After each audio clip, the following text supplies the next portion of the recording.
This is the VOA Special English Economics Report. When it comes to savings, no amount is too small. Microsaving is a growing part of the international movement of microfinance. The aim is to bring financial services to poor people. Modern microfinance started with Nobel Peace Prizing economist Muhammad Yunus in Bangladesh. In the 1970s, he started small loan programs that would become the Grameen Bank. Currently, microcredit providers are in over 100 countries. Now, microfinance institutions are starting to offer other services, including savings plans. Recently, the nonprofit group Small Enterprise Education and Promotion held a conference in Washington. SEEP works with over 120 groups around the world in efforts to cut poverty. It does this by supporting small businesses. The goal is to help microfinance industry experts share ideas. One idea is called Financial Access at Birth, or FAB. It is designed to start each person with a financial citizenship at birth through a savings account connected to a bank deposit. Rosita Najmi is FAB's program director. She says FAB starts with financial inclusion, but creates other possibilities for inclusion across other sectors of health or education. Mobile or wireless technology will be important to many microfinance services. One meeting at the SEEP conference examined a mobile phone application for saving money. Debbie Dean of the Grameen Foundation says these efforts can also be extended to other financial services. They could include a combination of savings programs and money transfer programs. She says this could provide the most flexibility and convenience for savers. But offering savings, payments, and other services requires more training and controls. Rashid Bajwa leads Pakistan's largest microfinance organization. He says more training is needed.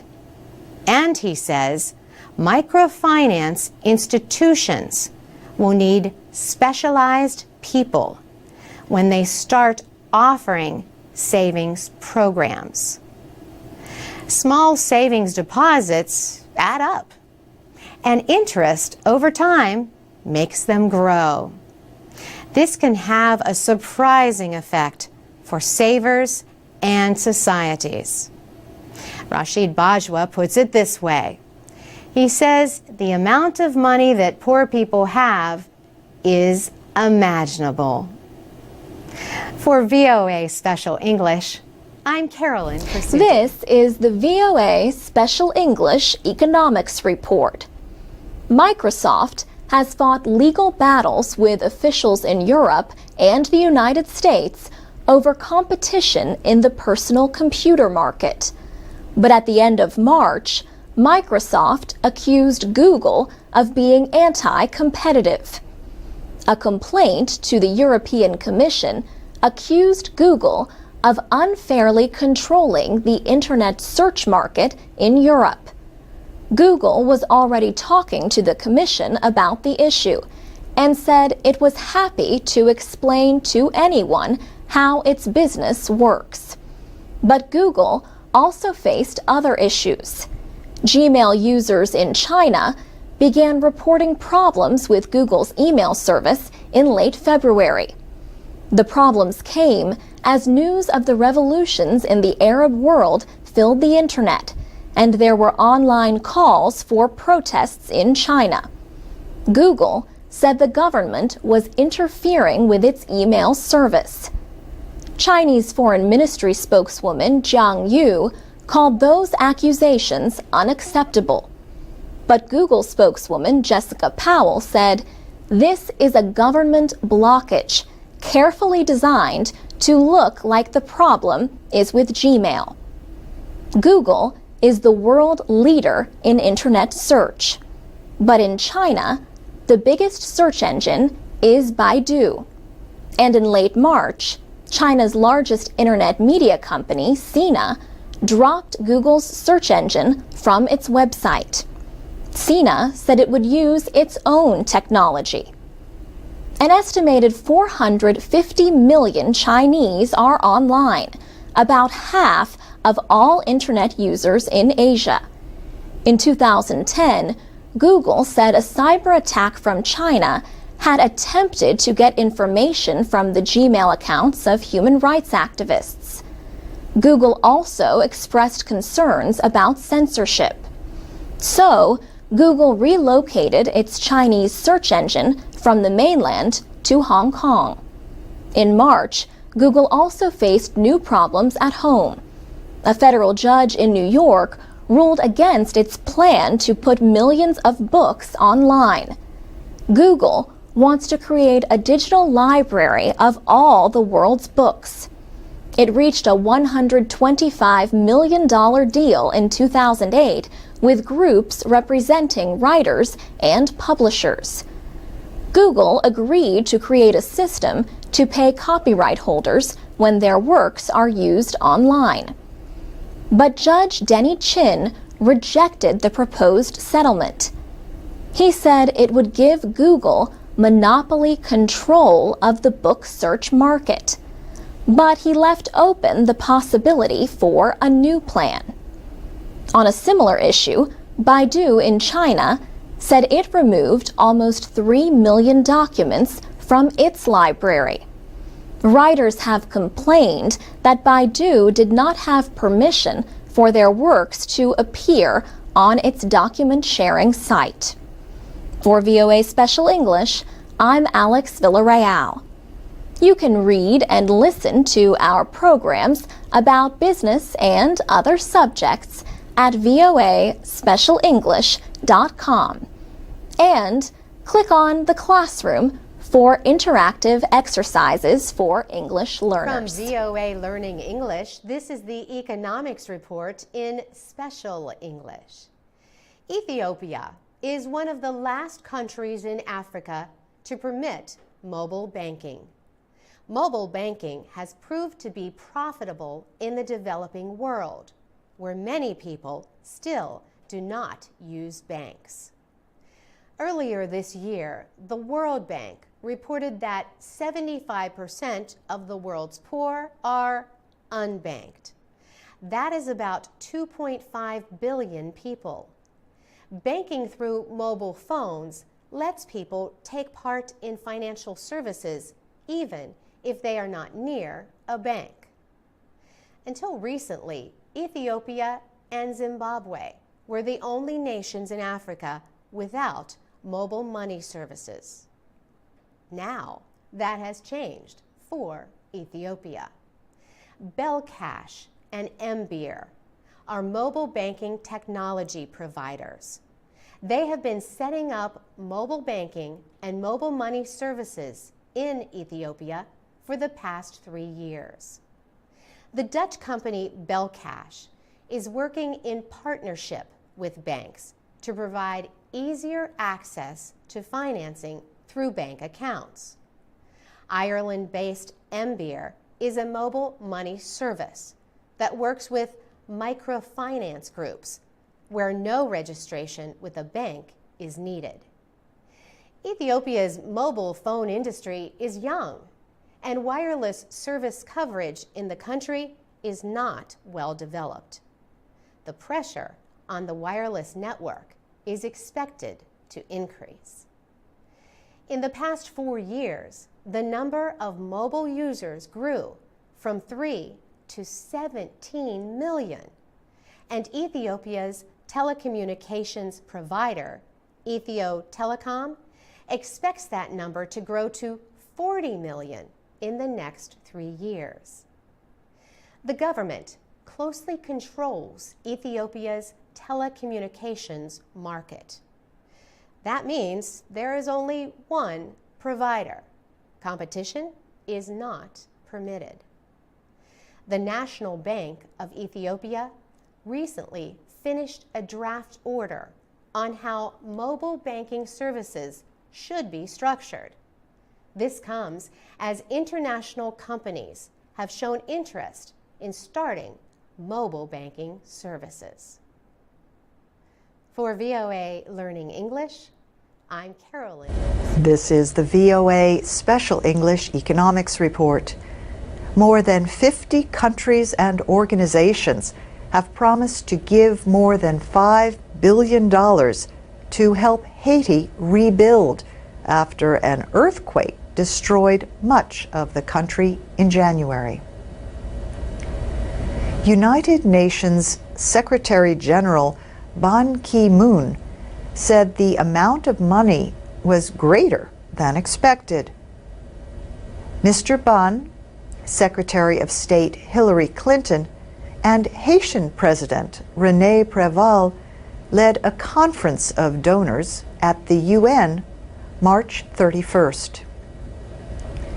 The Secretary General said nations and their international partners promised $5.3 billion for the next 2 years and almost $10 billion in total. The United States promised more than $1 billion. The European Union said it would give more than $1.5 billion. Mr. Ban urged the donors to carry out their promises. He said the donors must make sure Haiti gets the money it needs when it needs it. And they must guarantee that the money is well spent. The money will be used to meet emergency needs, such as water, food, and shelter for homeless people in Haiti. It will also be used to rebuild Haiti's infrastructure, its important systems and services. These include transportation and communication systems, water and power lines, and public institutions, including schools and hospitals. The money will also create new jobs and put the country on the road to sustainable development. It is expected to take 10 years and more than $11 billion to finish the job. Secretary Clinton said donors and the government of Haiti showed a new level of international support, coordination, and cooperation. Haitian President René Préval expressed his thanks and said the Haitian people and government would do their part to make the country's rebuilding a success. Haiti's government will have the major responsibility for supervising those plans. It will work closely with international partners, including the United Nations, the United States, and international financial organizations. The huge earthquake that struck Haiti killed more than 230,000 people. It left more than 1 million other people homeless in a nation where most citizens were already living in deep poverty. And that's the VOA Special English Economics Report. You can comment on this story and other programs at voaspecialenglish.com. This is the VOA Special English Economics Report. 2 American rulings could change how information is controlled online and in our bodies. In April, a federal appeals court in Washington ruled that current laws limit government power over internet traffic. The court rejected an order against America's biggest cable company. In 2007, officials ordered Comcast to stop interfering with file sharing programs used by its internet customers. Comcast said big files slowed its network.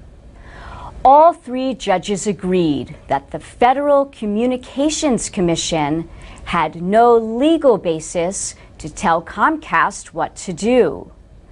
The FCC supervises communications by radio, television, wire, satellite, and cable.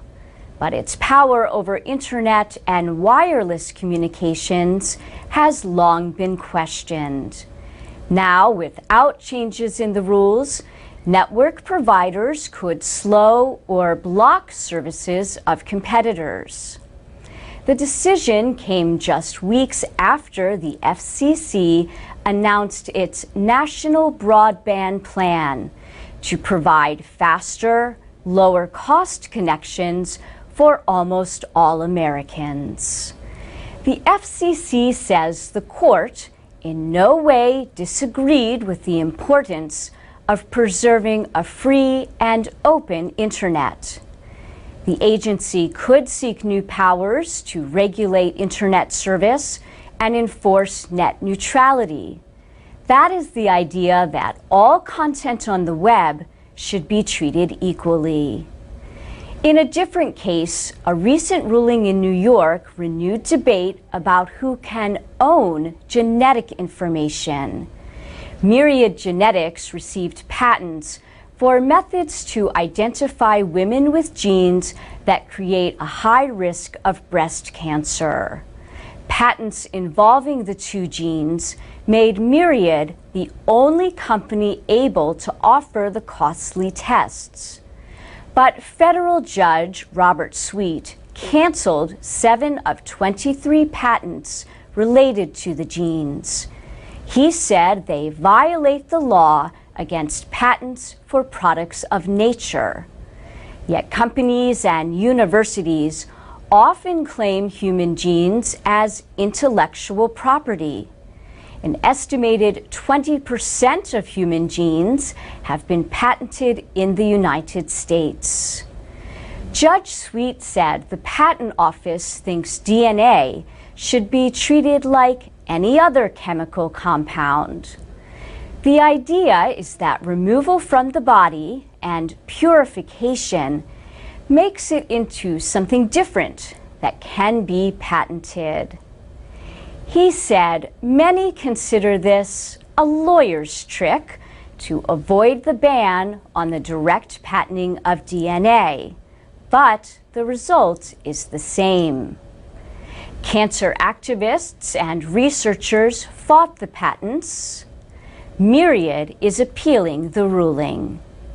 And that's the VOA Special English Economics Report. I'm Alex Villarreal with the VOA Special English Economics Report. Changes are taking place in Silicon Valley in California. Larry Page will replace Eric Schmidt as chief executive at Google. And Apple's chief, Steve Jobs, is taking another medical leave. 2 years ago, Mr. Jobs received a new liver. In 2004, he had pancreatic cancer. The latest announcement did not say how long he might be away or give a reason. Apple reported record-high earnings for the final 3 months of last year. But the health of Steve Jobs always brings questions about the future of the company. He helped start Apple Computer in 1976. Today, the company that played a big part in the personal computing revolution just calls itself Apple. Its products include the iPod and iPhone, and its latest success the iPad tablet computer. Steve Jobs has long been Apple's public face, but some might forget that he left in 1985 to form a computer company called Next.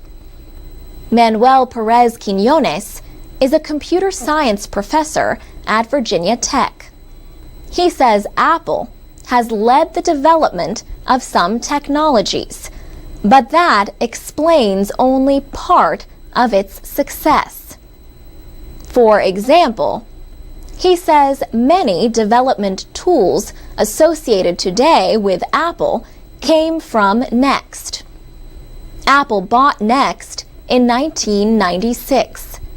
Mr. Jobs rejoined Apple and became the permanent CEO in 2000.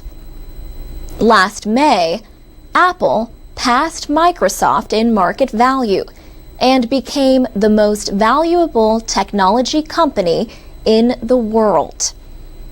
Mr. Jobs says he will remain Chief Executive Officer and stay involved in major decisions during his medical leave. But he put Tim Cook, his Chief Operating Officer, in control of daily operations. As Steve Jobs steps back at Apple, Eric Schmidt is stepping down at Google. Mr. Schmidt plans to leave his CEO job in April after almost 10 years. He will remain on Google's board of directors.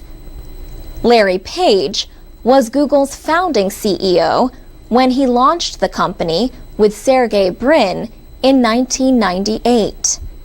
But Mr. Schmidt has been the public face of Google, while Mr. Page has mainly worked on new products. Today, Google is the world leader in internet search and has products like the Android operating system for mobile devices. But Google is seen as trying to recapture the creative energy and speed of its early days. For VOA Special English, I'm Alex Villarreal. For more economic news, go to our website, voaspecialenglish.com. I'm Alex Villarreal with the VOA Special English Economics Report. President Obama announced an agreement with congressional Republicans in December.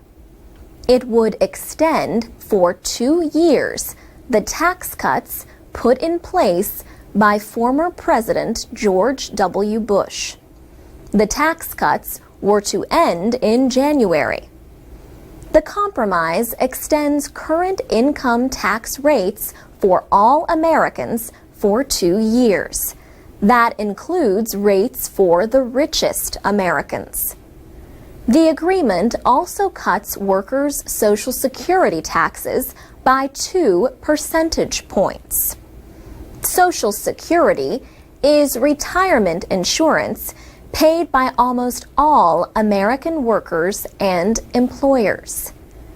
The so-called payroll tax holiday would save a family earning $50,000 about $1,000 a year. For the president, the most important part of the compromise was the extension of aid payments to unemployed Americans for 13 months. In November, the jobless rate increased by 0.2% to 9.8%. Economists say payments to unemployed people directly help the economy because they spend the money immediately. This has led some experts to call the agreement a stimulus measure meant to improve the economy.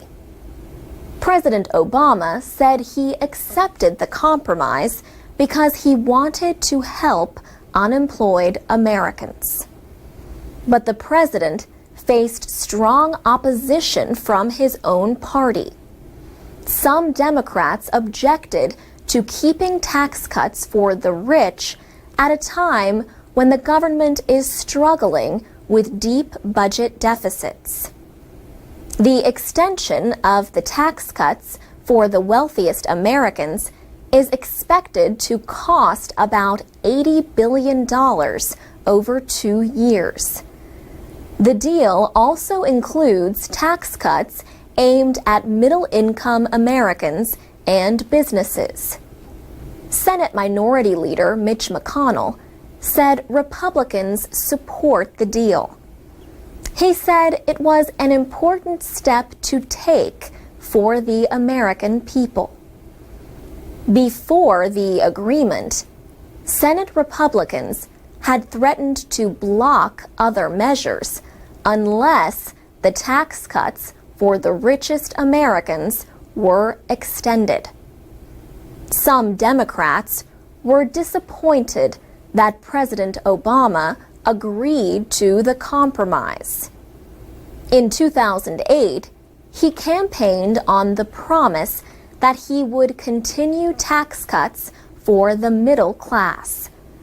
But he proposed to raise income taxes on families reporting $250,000 or more in taxable income. Later in December, both houses of Congress passed the tax bill, and President Obama signed it into law. For VOA Special English, I'm Alex Villarreal.